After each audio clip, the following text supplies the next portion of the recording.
Assalamualaikum hurmatli tadbirkorlar. Bugun 17-iyul kuni 2026-yil biznes tovarlar tashish banki xilofilarni biriktirgan Shamolxon mahallasida tadbirkor uchrashuvi bo'lib turibdi.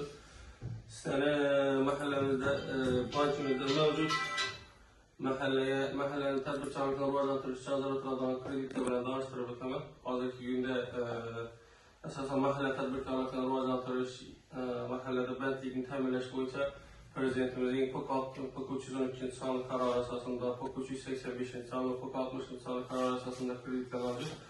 Bu kreditlarni tushuntirib o'tadigan bo'lsam, POK 312 sonli qaror bo'yicha ajratiladigan kreditlar 6,5 yil muddatga beriladi, 2 yil imtiyozli davr bilan.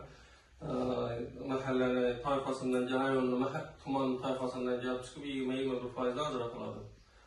Pulni ko'chirish, pulni chiqarib berish sharti bilan beramiz. Bunun için aldığın 37. karar boyunca tikuvchilik qaramol sotib olish uchun kredit olib yapgan bo'lishi kerak, ijobiy bo'lishi kerak. Shunda olib keladi. Ya bo'lmasa tadbirkorlik ochilgandan bir yildan oshgan bo'lishi kerak, oborot yurib turgan bo'lishi kerak. Keyin POK 385 sonli qarorimiz bu bo'yicha kreditni 16,5 million beramiz. 2 yil imtiyozli davri bor. 100 millioncha zalogsiz, 100 milliondan ziyodini zalog talab qilinadi.